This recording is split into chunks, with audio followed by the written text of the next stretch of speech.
Hey everybody, Yankee here. I just returned from delivering all the toys for Toy Guns for Tots. There's a link in the upper corner of this video if you want to see the video of that. Warning, there's some bad car karaoke in that video. And when I got home, I thought, I'm going to watch a little YouTube before I go out and get to work. And the first videos that came up today were kind of disheartening. Because the first two videos I saw were about, oh my God, this is bad. The military's being called up. The government's telling the military to be ready to go to war in the Middle East. All kinds of just hysteria. One person even entitled their video, this is bad, which tells me one thing about that person. They've either never been in the military and know nothing about it, or they have been and they're just a dishonest fearmonger. Because the reality is, what they're talking about is pretty standard procedure. No matter what unit you're in, I'm sure you've been given orders to stand ready at multiple times throughout your career, and never amounts to anything. If you're like National Guard, etc., very seldom does it ever amount to anything. It happens all the time, because that's part of being in the military. But I'd say the percentage of times it actually comes to actual deployment is probably single-digit percentages. And most people know that, so they don't panic. And I was looking up the orders because I was like, wow, these must be pretty bad for someone to be panicking like that. And no, it's mostly stuff that's 2 months old or stuff recently for the Special Forces, which they're used to. Believe me, I guarantee you they're not panicking. They ain't worried about it, and you shouldn't panic either. But one reason a lot of people in the gun community pay attention to this stuff is because they're worried about what effect would it have if we went to war on the civilian ammunition market? Will you be able to buy ammo? Because the government needs more of it. Where are they going to get it? They're going to buy it from the civilian makers, or they're going to convert them to producing military contracts. That's what everybody's afraid of. The government's going to step in and take over. Well, the government doesn't step in and take over. They don't have to. If there's an ammo around a specific caliber of ammunition that the government needs, and they need it quickly, well, they pay top dollar for it. So any company, even if it was a civilian manufacturing line, they're going to say, hey, we can make that, and they'll make it for them. They've got special emergency contracts, etc. Because a lot of these ammo manufacturers are owned by the same parent company. Some of their companies and lines make ammunition for cops and soldiers, etc., and some make it for civilians, sometimes in the same building. And they can easily switch those lines from one contract to the other. And the military ones usually take precedent. But they're usually only for specific rounds. The military just uses specific rounds. Most of them aren't going to affect civilians. Mostly 9mm and some rifle calibers. Now, if they have to deal with a country that uses odd calibers, let's say, oh, we want to help out Buttfuckistan, and they use 40 caliber pistol carbines or, rifle carbines.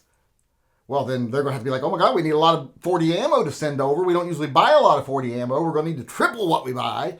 So we need you guys to crank up emergency production of 40. And that's going to make 40s for civilians hard to find for a while. But that's generally short term and doesn't last very long, and usually doesn't even happen. So worrying about war in the Middle East affecting ammo right now is silly. It's not likely to happen. We are not likely to put boots on the ground in Israel. Just not very likely to happen. Now, Iran could escalate things, and it could get to be a little bit more an involved fight, but not very likely. Because these are more advanced countries as far as like the UN standing, etc. So there's going to be more diplomatic stuff before there's ever any boots on the ground stuff. But it could happen. And if it did happen, probably wouldn't have much effect on the civilian market as far as ammunition is concerned. Could, but not likely. And if it did, short term. Now, there is a huge effort on the internet right now, usually by these same fearmongers. They're like, oh, we're going to war, that are trying to create an ammo shortage. It's been a concerted effort over the last, 6 months to a year, where they're trying to create a panic buy market. They're trying to get everybody to go out and buy ammo like crazy, hoard it. Get a second mortgage and buy a bunch because it's going to be worth $2 a round in a year. And people fell for that before. Remember, like in 2013? And when the magazine thing, I think that was what, 2015? Where people were actually going out and maxing out their credit cards, buying ammo and magazines, thinking, I'm going to be able to turn around and sell them for 10 times what I paid for them. Because the people on the internet told me so. And then 6 months to a year later, they're begging people to buy them at 70% profit. Because they're like, oh my God, I'm going to go broke. I can't pay my mortgage. I'm going to lose my house. They thought they were going to buy a vacation house, but they ended up losing the one they got because they did that.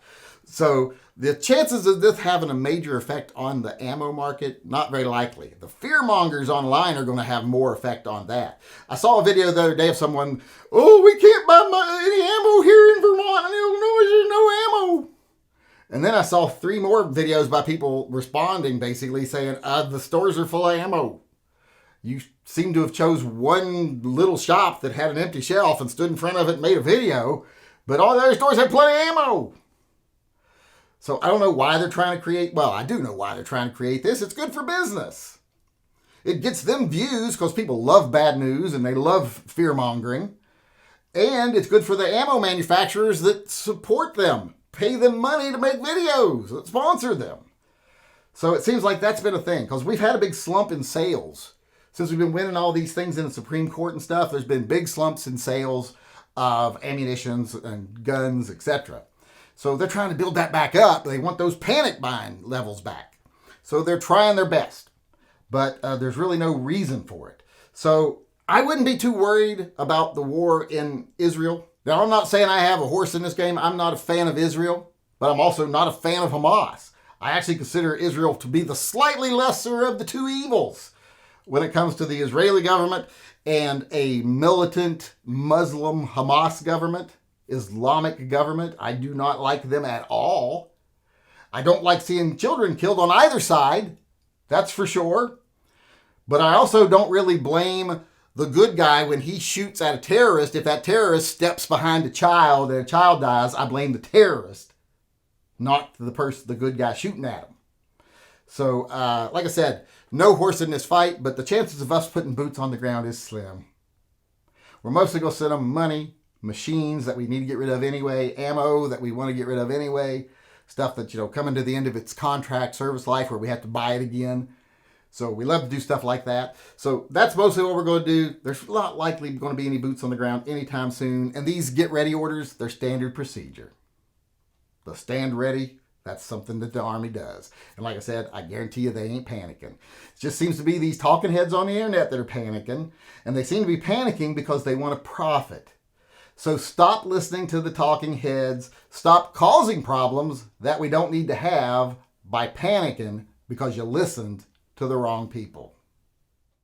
Hey everybody, please don't forget that we are still doing TYMP, the Yankee Marshall Pistol Project. If you feel that you could benefit from it, go over to that same link up in the corner, tympistolproject.com, and register. If you have no need to benefit from TYMP, but you would like to support it, go on over and buy any general merchandise that is not Toy Guns for Tots merchandise, and all those proceeds will go to fund TYMP. There are new designs over there all the time. I try to add at least one design every week so people have choices. So go on over, pick up some merch, and support the Yankee Marshall Posse Pistol Project.